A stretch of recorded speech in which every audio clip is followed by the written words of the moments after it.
지난 2월에 잘 아시다시피 튀르키예 땅에 지진이 나서 막 온 도시가 무너져 내렸습니다. 그러면서 사실 무너진 건물만큼 그들의 마음도 허망해졌죠. 그런데 그 땅에 무슨 일이 벌어지고 있냐면요, 그들에게 죽은 영혼들을 생각하고 살아있는 우리들도 소망을 가져보자, 다시 꿈을 꿔보자, 그런 마음으로 이런 일이 벌어지고 있습니다. 풍선을 막 이렇게 매달고 있어요. 그래서 오늘 설교 제목이 풍선을 다시 듭시다, 이런 건데요, 제가 오늘 말씀을 통해서 열심히 풍선을 불어드리려고 그래요. 그러면 풍선을 열심히 불어드리면 하나씩 들고 가셔서 혹시 폐허가 된 삶의 자리가 있다면 거기에다 저렇게 매달아 주시고, 그 다음에 우리 자녀들이 혹시 폐허 같다 생각하면 우리 자녀들한테 매달아 주셨으면 좋겠습니다. 정말 예수님이 가는 곳마다 치유의 역사, 회복의 역사, 또 병 고침의 역사들이 계속 벌어졌습니다. 그러니까 예수님 주위에는 사람들이 항상 많았고 인산인해를 이루었죠.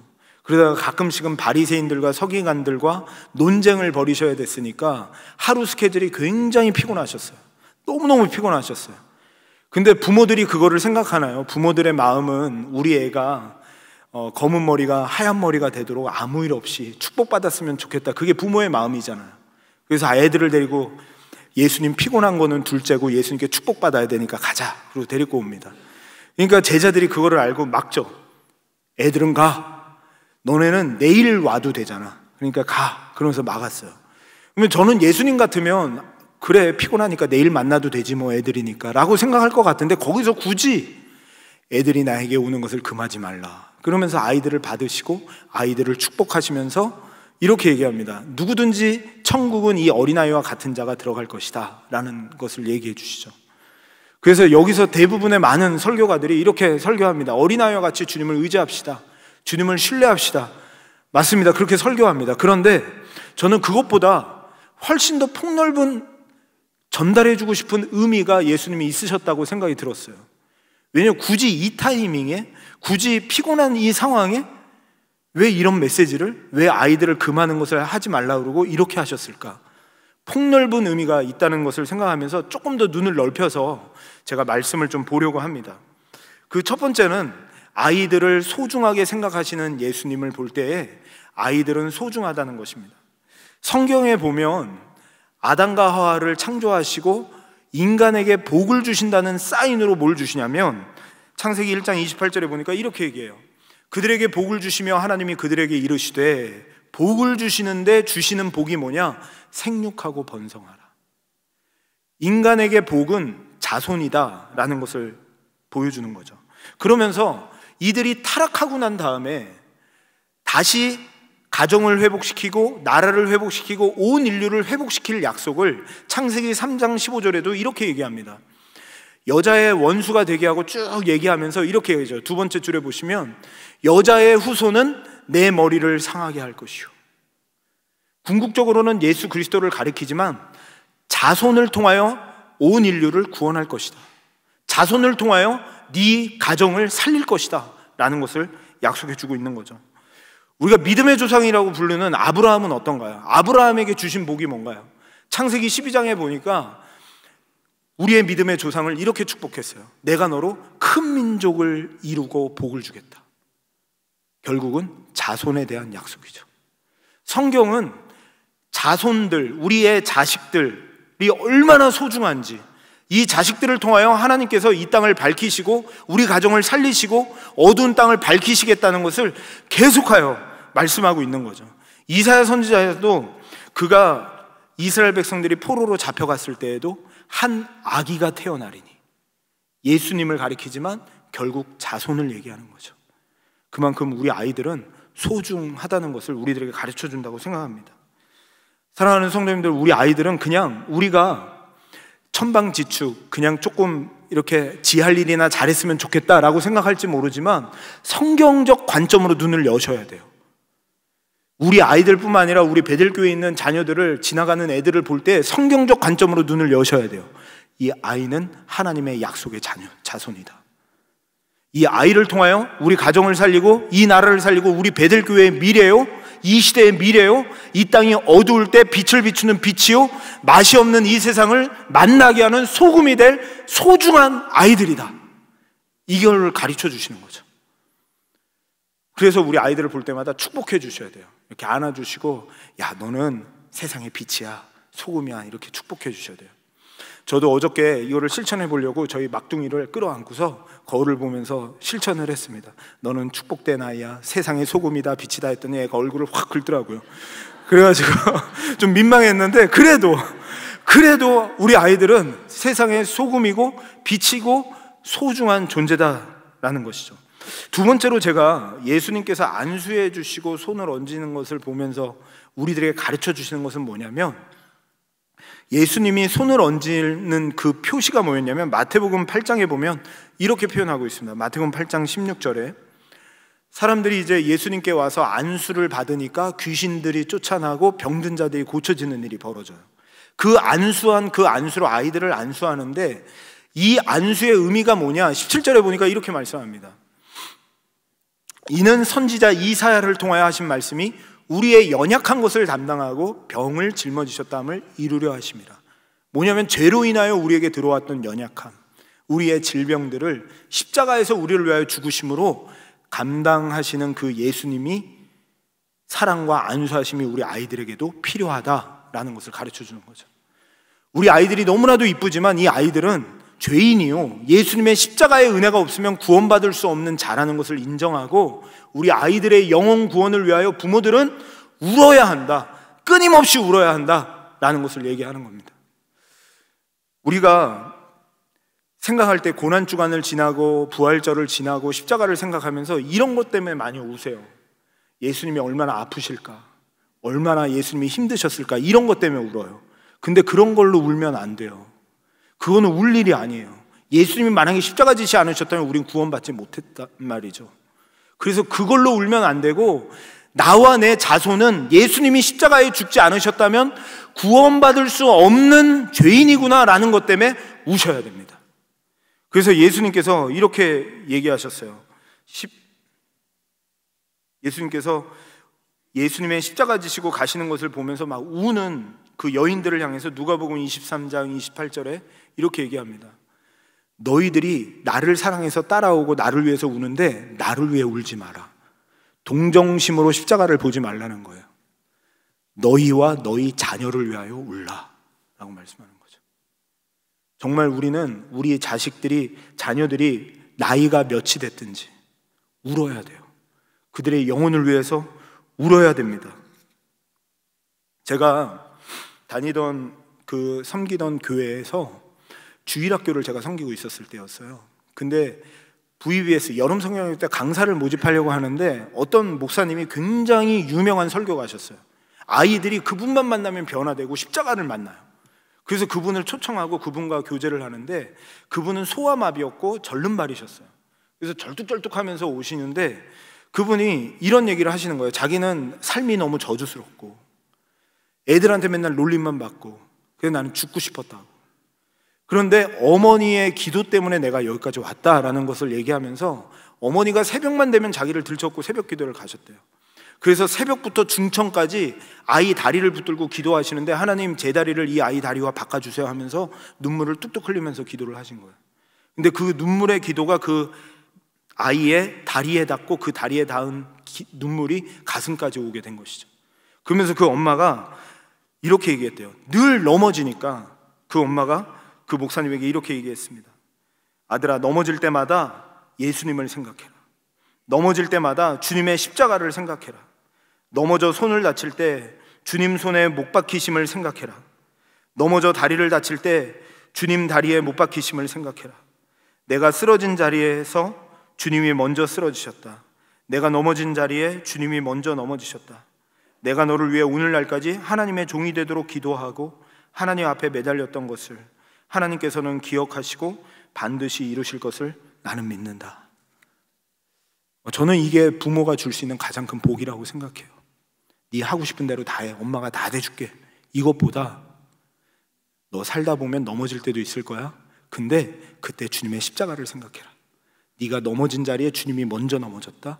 네가 다친 손에 주님의 십자가의 못을 생각해라. 이것만큼 아이들의 영혼을 위한 복이 없다라는 생각이 듭니다. 정말 이 아이들이 소중하다면 이 아들이 영원히 구원받을 수 있도록 부모들이 해야 할 일이 뭐냐? 기도입니다. 울며 기도해야 됩니다. 오늘도 우리 자녀들의 영혼을 위하여서 울면서 하나님 앞에 간구하며 기도하며 나가야 하는 줄 믿습니다. 그러면서 제가 또 한 가지 확장해서 좀 보고 싶은 것이요, 왜 예수님은 굳이 제자들을 책망했을까? 그러니까 제자들한테 사실은 그래도 되잖아요. 아유, 제자들아, 나를 생각해 주는 마음이 고맙다. 그렇지만 아이들이 내게 왔으면 좋겠다라고 해도 괜찮을 텐데, 제자들한테 내게 오는 것을 금하지 말라, 애들을 나에게 오게 하라 라고 얘기할 때는 그 당시 시대 문화에 뭔가 예수님이 던지고 싶은 메시지가 있었던 거예요. 그게 저는 세상적 가치관을 깨고 싶었던 것이라고 생각하는데요. 왜 그렇게 생각하냐면, 우리 정갑식 목사님께서 한 달 전에 저희 교회에 오셨을 때 그 마태복음 18장에 한 번 더 어린아이에 대한 본문이 나옵니다. 그때 천국은 어린아이와 같이 자기가 낮아지는 자가 간다고 말씀해 주셨는데요, 여기서 어린아이 같이 낮은 자가 누구냐라고 하면서 목사님이 무슨 말씀해 주셨냐면, 내가 낮아져야지 해서 낮아지는 자가 아니라 그 당시 어린아이는 정말 낮은 자였다.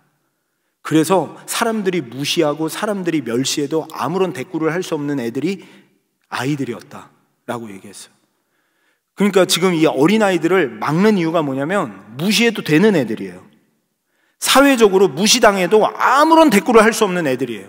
그래서 예수님은 그런 사회적 가치관을 막으시려고 지금 그들이 내게 오는 것을 막지 말라라고 얘기하는 거죠. 또 한 가지 힌트가, 오늘 본문 첫 시작이 그때로 시작하는데요, 마태는 앞에 있는 그룹과 뒤에 있는 그룹이 비슷하지만 내용이 다를 때, 그럴 때 그리고라는 접속사를 안 쓰고 그때라는 접속사를 써요. 앞에는 이혼 문제에 대해서 얘기하며 여자들에 대해서 이야기를 하셨어요. 그리고 오늘 본문은 그때라고 하면서 아이들에 대한 얘기를 하십니다. 이게 뭐냐면, 그 당시에 가장 천하고 인정받지 못하고 사람들이 무시해도 아무런 대꾸를 할 수 없는 여자들, 아이들이라 할지라도 나는 받아준다. 그런 자라 할지라도 예수님 앞에 오는 데는 그 어떤 것도 거리낌이 있으면 안 된다라고 하는 거죠. 그것을 가르쳐 주시기 위해서 제자들을 금하신 거예요. 내게 오는 것을 금하는 것을 금해라. 그런 세속적인 가치관으로 다른 사람들 무시하고 다른 사람들을 예수님께 오지 못하게 하고 그렇게 하지 말고, 나는 어린아이도 다 받는 사람이다 라고 말하는 거죠. 저는 오늘날 예수님께 가는 세속적 가치관이 뭐가 있을까 생각해 보면, 예전에는 막 억지로 교회로 끌고 와서 너 예수님 안 믿으면 죽어 막 이렇게 해가지고 굉장히 애들을 어뷰즈 했었잖아요. 그래서 저희들이 그런 것을 생각하면서 요즘은 좀 편안하게 아이들이 믿게 하자라고 많이들 생각하시는데, 거기에 약점이 있어요. 그게 뭐냐면, 그 약점이 뭐냐면 우리 아이들에게 너 하고 싶은 대로 해. 요즘에 저는 이게 세속적 가치관인 것 같아요. 엄마 아빠가 다 대줄 테니까 네 하고 싶은 대로 해. 엄마 아빠 나 오늘 피곤해서 교회 가기 싫어요. 오케이, 네 하고 싶은 대로 해. 세상에서 네가 편하면 되는 거야. 행복하면 되는 거야. 네 하고 싶은 대로 해. 이게 오늘날 세속적 가치관이라고 저는 생각합니다. 왜냐면요, 이 무서운 것이 부모들의 권위를 성경은 굉장히 많이 높여놔요. 왜 높여놓는지 참 부끄러워요. 왜냐하면 저도 애를 넷을 키우는 아빠거든요. 그래서 많은 목사님들이 어린이 주일날 설교한다고 그러니까 애를 넷 키워서 할 말이 많겠다고 막 그러시더라고요. 근데 할 말이 별로 없어요. 아내가 다 키워가지고요, 할 말이 별로 없더라고요. 근데 애를 이렇게 키우는데 아내와 제가 늘 하는 말이, 우리는 늘 어린아이 같다라고 하는데, 성경은 부모의 권위를 되게 높여놔요. 구약 성경에는 만약에 폐역한 아들이 있다, 부모 말을 안 듣는 아들이 있다, 그러면 재판을 해서 가운데 세워놓고 돌로 쳐 죽이라고 그랬어요. 와, 부모가 이 정도입니다. 부모의 권위가 아이를 돌로 쳐 죽일 수 있는 권위가 있었어요. 그리고 십계명에도 내 부모를 공경하라 라고 할 정도로 성경은 부모 공경을 굉장히 높이 쳐줘요. 부모 공경을 굉장히 크게 생각해요. 근데 너무 부끄러운 거예요. 아이들만 봐도 난 부끄러운데 왜 이렇게 부모를 높여놓지? 보니까 성경에서 그렇게 하신 목적이 딱 하나예요. 딱 하나. 그게 뭐냐면 신명기 6장 2절인데요 이거는 다 같이 한번 읽어봤으면 좋겠습니다. 시작. 곧 너와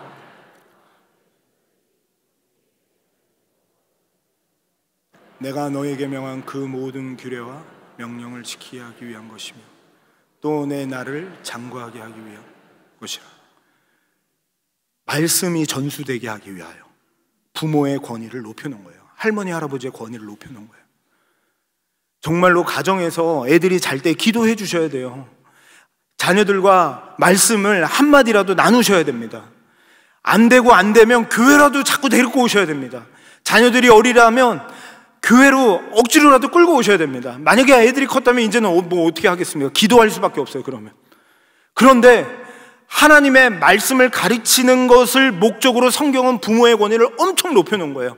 우리가 해야 될, 이 땅에서 부모가 해야 될 가장 중요한 것은 뭐냐면 하나님의 말씀으로 양육하는 거지 네 마음대로의 이게 아니라는 거예요.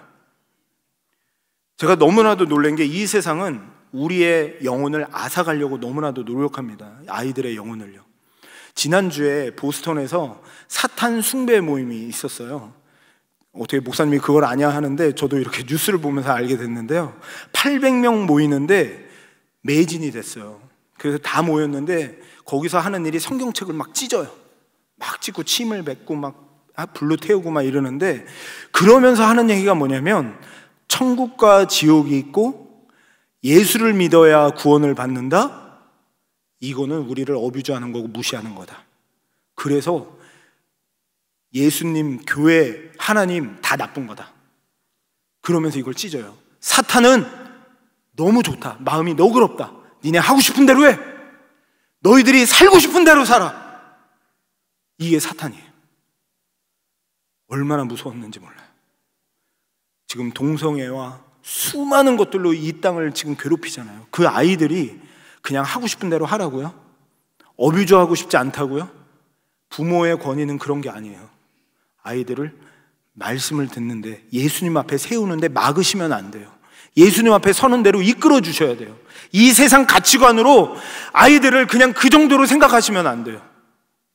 제가 아이들의 가치관이 많이 혼동되어 있다고 느낀 것이 제가 중고등부 사역을 할 때였습니다. 그 친구는 학교에서도 모범생이고 공부도 잘하고 교회에서도 모범생이었어요. 맨 앞에 와서 맨날 예배 잘 드리고 그런 친구였어요. 한 번은 제가 창조론과 진화론에 대해서 설교를 하면서 이 친구한테 끝나고 난 다음에 제가 나름대로 잘한 것 같은 거예요. 그래서 이제 물어봤죠.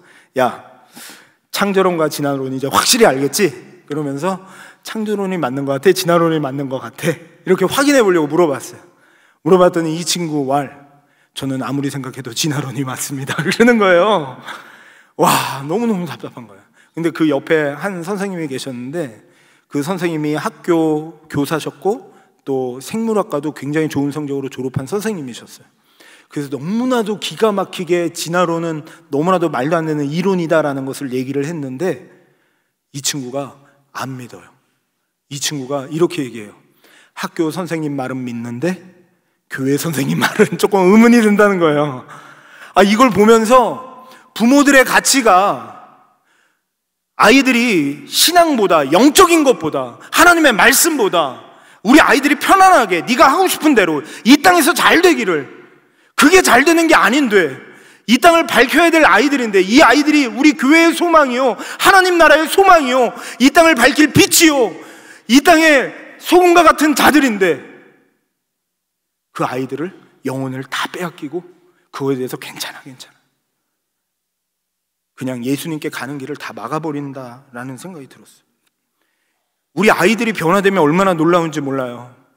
나아만 장군이 데리고 왔던 이스라엘 여종만 봐도 저는 그런 생각이 들어요. 왜냐하면 그 여자 계집 어린 종이잖아요. 근데 나아만 장군이 문둥병이 걸렸다는 걸 알고 나아만 장군이요, 우리나라에 가면 우리나라의 선지자를 만나면 이 병이 낫습니다 라고 얘기합니다. 그리고 나자 나아만 장군이 복음을 만나고 선지자를 만나서 병이 낫잖아요. 치유를 받잖아요. 근데 저는 이거를 어른으로 한번 대입해 봤어요. 제가 만약에 잡혀갔어요. 어른이 잡혀갔어요. 그래서 노예가 됐는데 나아만 장군이 나병이라는 것을 알게 됐습니다. 수많은 생각이 들 것 같아요. 나아만 장군에게 내가 나병을 걸린 걸 알았다라는 걸 아는 순간 나아만 장군이 너 알았어? 죽어. 촥 하고서 나를 죽이면 어떡하지? 이런 생각도 들고, 또 하나는 진짜 하나님의 뜻이 아니어서 선지자를 만나러 갔다가 안 나면 어떡하지? 수만 가지 생각이 들면서 얘기하지 않을 것 같아요. 근데 어린아이들은 얘기해요. 예수님 믿으면 나요. 예수님 믿으면 회복이 있어요. 예수님 믿으면 치유가 일어나요. 예수님 믿으면 우리 삶이 변화돼요. 이렇게 얘기해요. 근데 어른들은 수만 가지 생각에 얘기를 못해요. 정말 아이들을 예수님께 나오는 길을 막으면 안 된다는 생각이 들어요. 저는 참 우리 말씀과 빗대어서 한 가지 좀 감사한 것은 우리 베델교회에 베델 클래시컬 학교가 있다는 것이 참 감사합니다. 담임 목사님이 늘 하시는 말씀이 등 떠밀어서 학교를 시작하게 됐다라고 얘기하셨어요. 근데 저는 그게 너무 이해가 돼요. 왜냐하면 저희들이 학교를 시작하려면 돈이 있어야 되잖아요. 그래야 건물도 리모델링하고 교사도 세우고 그렇게 하잖아요. 근데 팬데믹 때 하나님이 돈을 선물로 주셨어요. 그 돈으로 사회에 어떻게 환원할까 하다가 학교를 짓자. 그래서 학교 리모델링하고 교사들을 모집했습니다. 근데 더 큰 문제는 이거였어요.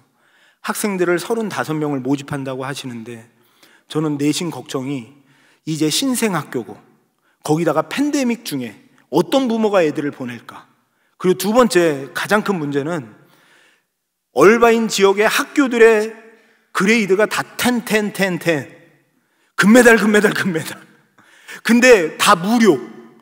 이런 학교 학구열이 있는데 누가 여기다 보낼까? 말도 안 된다. 그래서 너무너무 걱정하면서 기도했죠. 근데 이게 웬일이야. 학교를 시작했어요. 팬데믹 때 시작했어요. 팬데믹 때 시작하고 문을 딱 오픈했어요. 35명이 다 채워졌어요. 아무도 놀라지 않는데 저는 너무 하나님의 역사하심과 하나님의 전율하심에 하나님의 일하심에 너무너무 놀랐어요. 그러면서 정말로 이 시대 가운데 돈을 다른 데 쓰고 다른 데 쓰는 것들이 많은데 다음 세대 아이들을 예수님께 인도하기 위하여 학교에 돈을 투자하고 모든 성도들과 장로들과 안수집사님들과 권사님들과 함께 기도하고 함께 투자하고 함께 달려가는 게 왜 이렇게 감사한지 모르겠어요. 우리 교회가 있어서 얼마나 좋은지 모르겠어요. 그래서 팬데믹 이후에 희한하게 30대 40대 성도님들이 많이 세가족으로 오세요. 학교 때문인 것은 모르겠습니다. 그런데 어쨌든 그런 분들이 많이 오세요. 그러면서 한 가지 더 부탁을 드리며 이 예수님께 말씀을 적용한다면 이렇게 적용해 볼 수 있을 것 같아요. 정말 더 투자해 주시고 더 아이들을 위하여서 헌신해 주셨으면 좋겠습니다. 그 구체적인 방법이 저는 VBS 교사로라도 영어를 못해도 된대요. 근데 3부에 나오신 분들은 거의 다 영어를 하실 것 같아요. 그러면은 헌신해 주세요. 다음 세대 아이들이 하나님의 말씀에 설 수 있도록 그들을 위하여 울 수 있는 교사가 필요하고 그들을 위하여 말씀 가운데 세울 수 있는 교사가 필요해요. 눈물이 필요해요. 우리 교회가 우리 때에만 끝나는 것이 아니라 다음 세대, 우리의 소망은 얘네들이에요. 기분 나쁘십니까? 나에 대한 소망이 없다고 생각하세요? 나에 대한 소망도 있지만 성경은 계속 자손들, 그 다음 세대, 그 다음 세대, 여기에 눈이 열려져 하나님의 뜻을 향해 달려갈 수 있는 저희들이 되었으면 좋겠습니다. 그러면서 마지막으로 함께 나누고 싶은 것이 예수님께서 진짜 전해주고 싶은 말씀을 이렇게 얘기하죠. 천국은 이런 사람의 것이니라 라고 말씀하시죠. 근데 참 가볍게 넘어갈 수 있는 말은 아닌 것 같아요. 왜냐하면 천국은 이런 자가 갈 수도 있다 그러면 어린아이처럼 하면 갈 수 있겠구나 이렇게 생각하기 쉬운데 이렇게 얘기하는 거예요. 어린아이와 같지 않으면 천국에 갈 수 없다 라고 얘기하니까 저희들이 심각하게 들어야 되는 거죠. 어린아이 같지 않으면 천국 못 간다고? 그런 자가 천국 간다고? 그게 도대체 뭔 말일까? 우리가 그럼 성경 공부도 하지 말고 지식도 다 버리고 어린아이처럼 그냥 천방지축으로 신앙생활을 하란 말인가? 그런 오해를 좀 제하기 위해서 제가 C.S. 루이스가 이 부분을 이렇게 해석한 것을 가지고 왔습니다. 이렇게 어린아이 같이 되지 않으면 하나님 나라에 갈 수 없다고 말씀하셨는데 이거는 착하기만 하면 아니면 어리석어도 괜찮다라고 하는 말이 아니다라는 것을 말씀하면서 네 번째 줄에 보시면 첫째로 대부분의 아이들은 자기가 정말 관심 있는 일에 대하여는 상당한 분별력을 발휘하고 아주 지각 있게 사고합니다. 둘째로 사도 바울이 지적했듯이 그리스도는 지성의 영역에서 아이들처럼 되라고 하신 것이 결코 아닙니다. 그리스도는 우리에게 비둘기처럼 순결할 뿐 아니라 뱀처럼 지혜로우라고 하셨습니다. 그저 바라시는 것은 아이의 마음에 어른의 머리입니다. 그는 우리가 착한 아이처럼 순진하고 한결같으며 정 많고 잘 배우기를 바라시지만 동시에 우리의 지성은 어느 면에서나 그 임무를 다할 준비를 하고 있으며 최상의 전투태세를 갖추고 있기를 바라십니다. 이런 거라는 거예요. 어린아이와 같다는 게 뭐냐면 우리가 지식 다 던져버리고 필요 없다가 아니라 그런 전투태세를 갖추지만 어린아이 같이 주님 없으면 죽을 것 같은 그 순전함, 하나님 앞에 나올 때의 그 순결함, 그것을 가지라는 거죠. 그게 저는 뭘까라고 생각하면 저는 그게 풍선을 드는 거라 생각했어요. 그게 뭐냐면 꿈이에요, 꿈. 우리가 어릴 때 생각하면 어떤 꿈을 꾸셨나요? 저는 판사가 되려고 꿈을 꿨어요. 대통령도 꿈을 꿨었어요. 아마 이 중에 대부분은 대통령이셨을 것 같아요. 근데 자라면서 저희들의 꿈이 다 상쇄돼요. 그런데 그 꿈이 상쇄되는데 그러면서 아무런 기대도 아무런 소망도 갖지 않아요. 그게 어른이 된 것처럼. 어린아이와 같은 순수한 꿈은 다 없어져요. 근데 참 신기하게도 제가 이 말씀을 준비하는데 담임 목사님의 이 십계명 시리즈의 첫 번째 시리즈에서 목사님이 이 본문을 대입하면서 십계명 시리즈를 설교하더라고요. 그래서 아니 이 본문에서 어떻게 십계명을 연결하셨지? 그래서 이제 딱 들어보는데 이렇게 얘기해요. 어린아이와 같은 자라는 것이 뭐냐? 자유다. 그 자유가 뭐냐? 어릴 때 대통령, 판사 이런 꿈을 꾸듯이 그런 자유가 우리 어린아이들에게는 있는데 마치 십계명이 그런 것과 같다. 이 십계명은 우리를 올가매는 게 아니라 철로에서 벗어난 그 기차를 다시 철로 위에 세워서 마음껏 꿈꾸고 마음껏 자유롭게 자기가 하고 싶은 대로 달리고 다닐 수 있도록 구원받은 하나님께 백성들에게 하나님께서 주신 멋지게 살아보라고, 다시 한번 힘있게 살아보라고 주신 하나님의 귀한 은혜이다, 선물이다, 자유이다, 그것이 십계명이다 라고 말씀하시더라고요. 저는 그런 의미에서 정말 우리 아이들을 어떻게 키워야 될까, 우리 손주들이나 우리 자녀들에게 꼭 읽혀야 되는 책이라는 생각도 듭니다. 그러면서 제가 드는 거예요. 그런데 우리는 왜 그것을 잃어버렸을까? 여러분들 예배 자리에 오면서 그거를 왜 다 잃어버렸나요? 제가 요번 한 주간 동안 눈물을 흘리며 회개했던 부분이 뭐였냐면, 레위기서를 저희가 아침에 새벽마다 큐티 때 묵상하고 있어요. 근데 레위기는 지금 예배를, 레위기 때는 제사를 드렸잖아요. 제사를 드리는데 그때 제사를 드릴 때 양을 데리고 가는데 양이 흠없이 키워야 돼요. 그리고 양에게 안수를 해야 돼요. 그리고 양을 잡아야 되고 양의 가죽을 벗겨야 돼요. 거기까지 누가 하는 거냐면 제사장이 하는 일이 아니라 예배자들이 하는 일이었어요. 그러니까 예배자들이, 저희들은 예수님이 단번에 십자가에 죽어주시고 단번에 제물이 되셔서 떨레떨레 우리들이 나오지만 그게 아니라 구약적 그런 마인드, 그 정신은 우리가 가지고 있어야 되잖아요. 어떤 마음으로 예배 자리에 나오느냐? 정말로 이 예배에 양을 준비하듯이, 그리고 양의 가죽을 벗기듯이, 그리고 그 양이 죽을 때 내가 죽고 그리스도와 함께 다시 살겠다는 마음으로 예배를 드리는 거예요.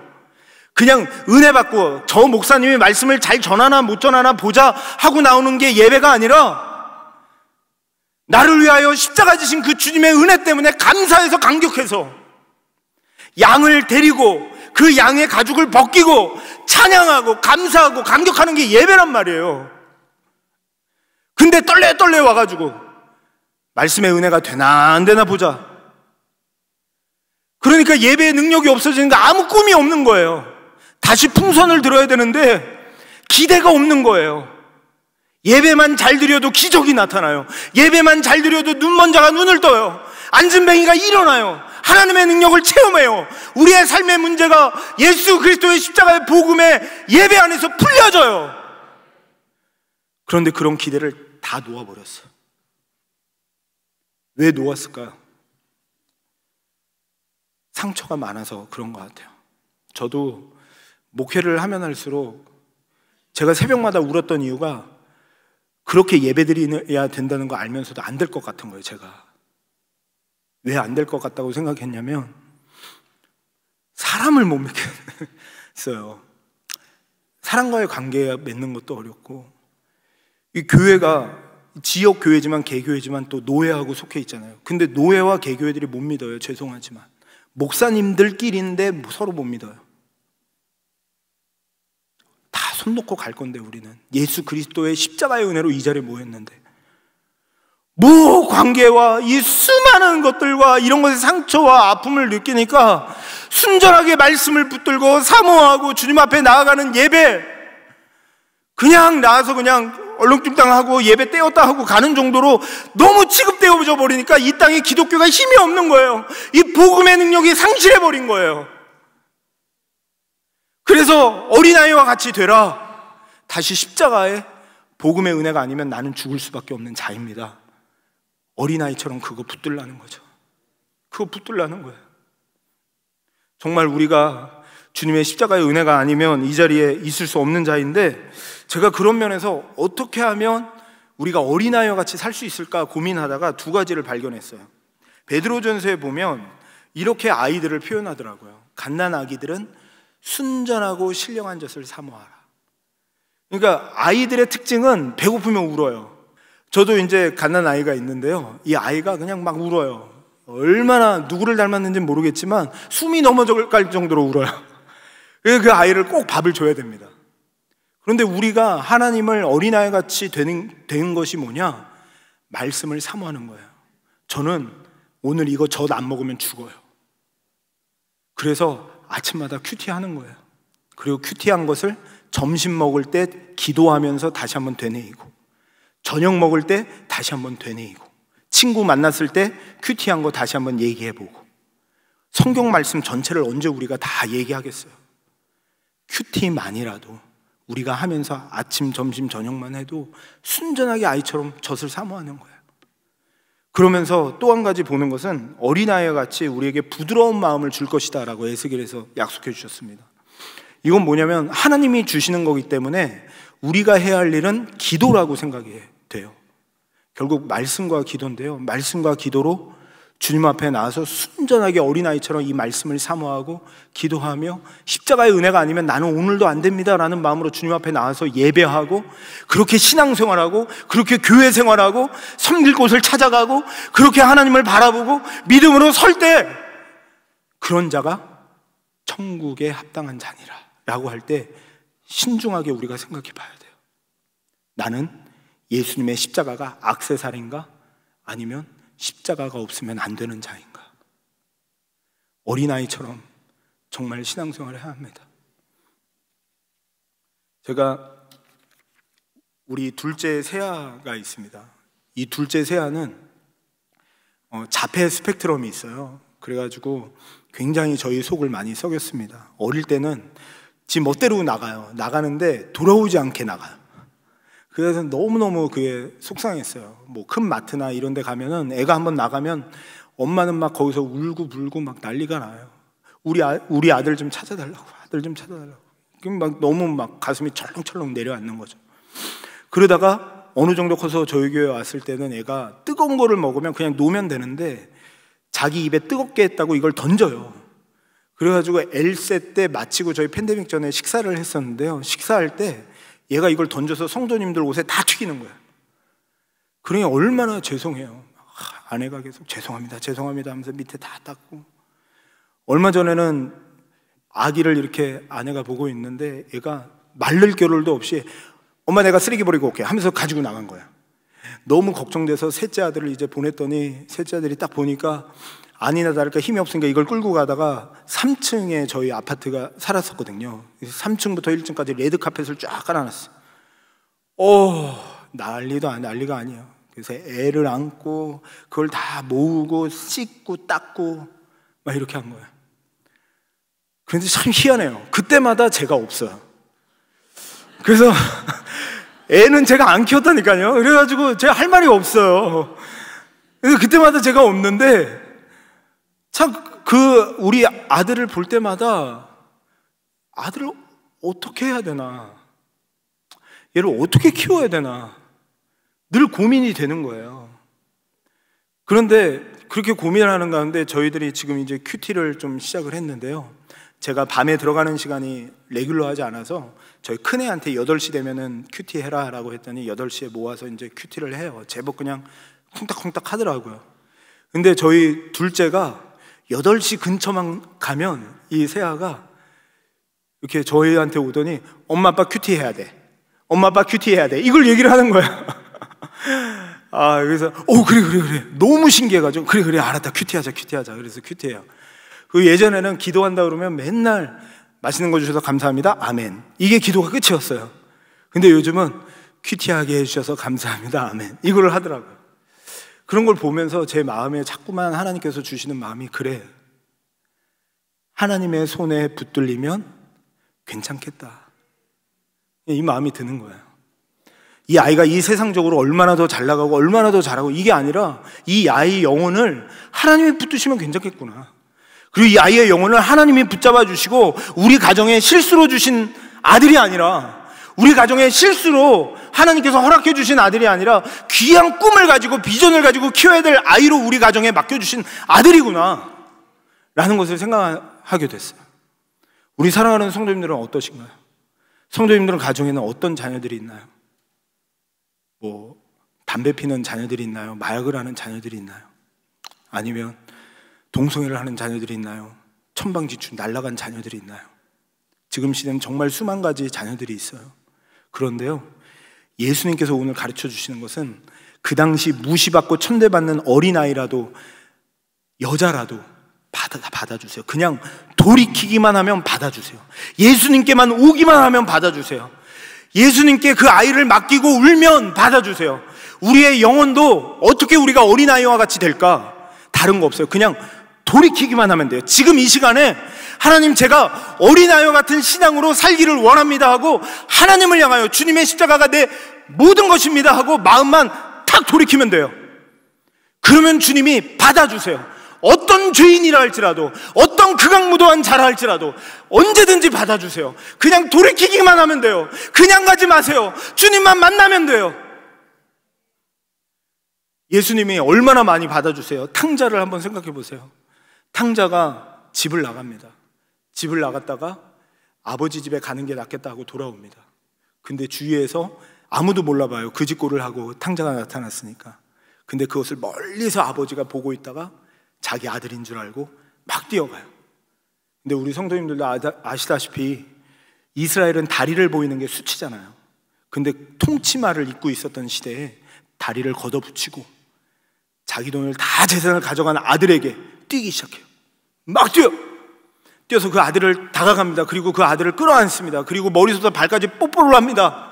그리고 그 아들에게 금가락지를 끼워주고 신발을 신겨주고 권위를 회복시켜주고 온 마을 사람들을 불러서 소를 잡고 잔치를 벌이면서 이렇게 얘기합니다. 이는 죽었다 다시 살아온 내 아들이다. 그 탕자가 돌아오기 위해서 한 일이 뭐예요? 그렇게 아버지의 사랑을 받기 위해서 한 일이 뭐예요? 아무것도 없어요. 돌아오기만 하면 돼요. 강팍하지 않게 돌아오기만 하면 하나님이 어린아이처럼 새 살을 만들어 주실 것이고 어린아이와 같이 회복시켜 주실 것이고 다시 예배를 통하여 축복을 주실 것이고 어두워져가는 이 시대 속에 우리 베델교회를 빛과 소금으로 쓰실 거예요.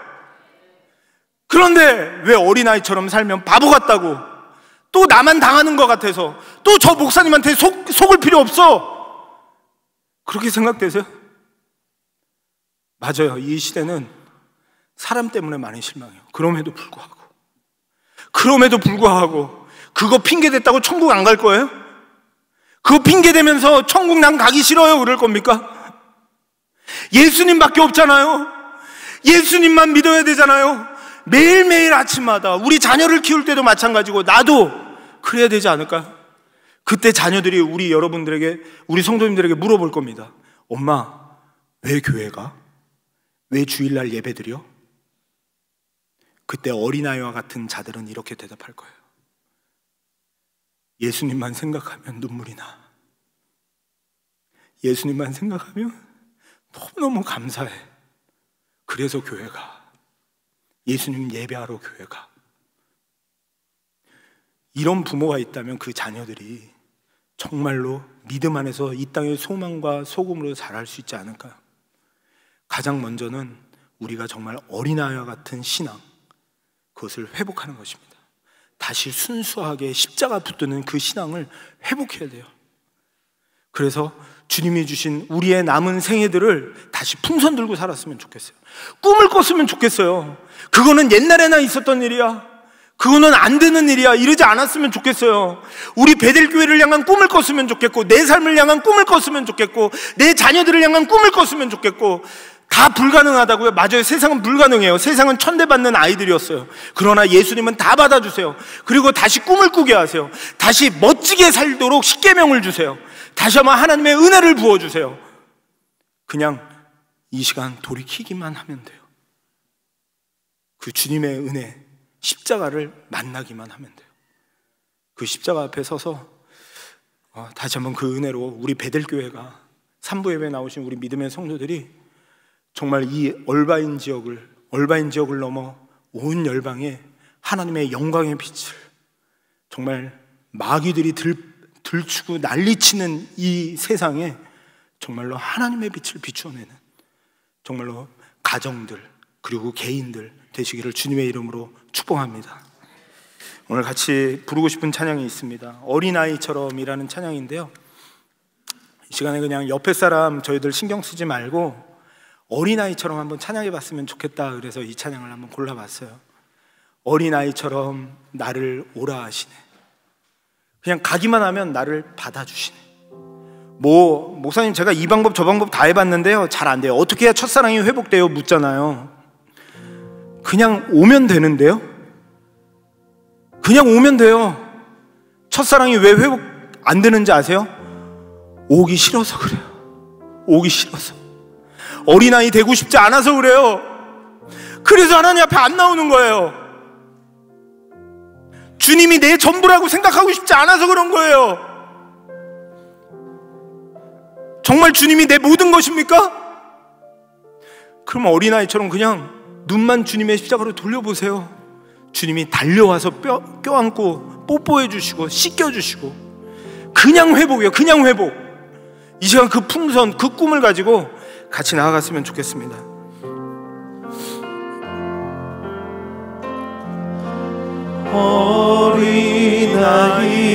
어린아이처럼 그저 오라 하시네.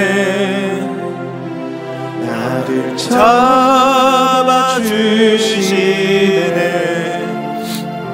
주의 강한 손으로 잡아주시네. 할렐루야. 거룩한 주님 잡아주시네. 할렐루야.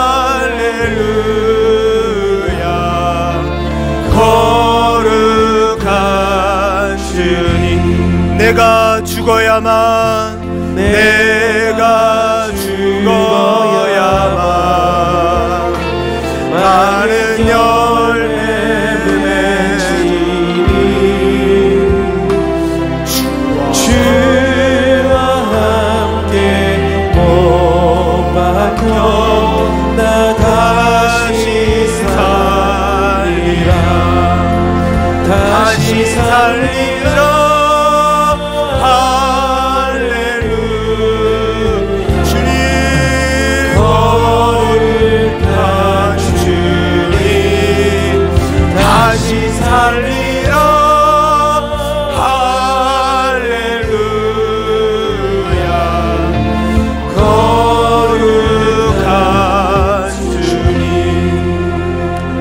같이 기도했으면 좋겠습니다. 어린아이와 같이 기도했으면 좋겠어요. 하나님, 내 안에 다시 어린아이와 같이 주님의 십자가가 없으면 죽을 것 같은 그 십자가가 내 삶의 전부인 그 어린아이 같은 마음을 다시 한번 회복시켜 주시옵소서. 그리고 우리 자녀들을 양육할 때 우리 자녀들을 위하여 울 수 있는 부모가 되게 해주세요. 이 아이들의 영혼을 위하여 울 수 있는, 이 세상의 가치관대로 키우는 게 아니라 이 세상의 가치관대로 우리 아이들을 예수님 앞에 오는 길을 막는 부모가 아니라 이 아이들을 정말로 하나님께 맡겨서 세상의 빛과 소금으로 자라나게 하는 부모가 되게 해주세요. 다시 풍선을 들고 꿈을 꾸고 하나님을 향한 비전을 가지고 달려갈 수 있는 제가 될 수 있도록 도와달라고, 내 힘으로 되지 않는데 도와달라고, 주여 함께 해달라고, 이 시간 주여 한번 부르며 같이 기도했으면 좋겠습니다. 기도하겠습니다. 주여! 아버지 하나님, 시간 주님 앞에 나아갑니다. 하나님 아버지, 주님의 도우심이 없이는 한치 앞도 내다닐 수 없습니다. 한치 앞도 갈 수 없습니다. 주님의 은혜를 붙들고 가길 원합니다. 다시 한번 주님이 받아주시는 하나님의 은혜를 붙들고 풍선을 들고 나아가는 저희들 될 수 있도록 하나님 인도하여 주시옵소서. 어린아이와 같은 신앙을 회복하기를 원합니다. 우리 하나님 다시 한번 하나님 아버지, 사람에게 실망하고 절망했다 할지라도 예수님까지 버리지 않게 하시고, 예수님까지 의지하는 것이 쉽지 않게 하시고, 주님 바라보며 달려갈 수 있도록 인도하여 주시고, 우리 어린아이들을 정말로 믿음 가운데 키우며 이 아이들을 하나님 앞에 온전히 세울 수 있는 될 수 있도록 주님 인도하여 주시옵소서. 하나님 아버지, 저희들 다시 꿈꾸기를 원합니다. 오늘 예배 자리에 나온 성도님들 한 분도 그냥 보내지 마시고, 정말로 예수님 외에 우리가 무엇이 있겠습니까? 아이들을 키우는 것도 우리들의 인생도 안개와 같고 오늘 피었다 지는 꽃과 같은데, 영원하신 하나님의 말씀으로 이 아이들을 양육하고 훈계하며 그 말씀만 어린아이처럼 붙드는 것만한 게 하나님 없다는 것을 저희들 다시 한번 들었사오니, 하나님 아버지, 그렇게 살기를 원합니다. 하나님 도와주시옵시고 인도하여 주옵소서. 예수님의 이름으로 기도드리옵나이다. 아멘.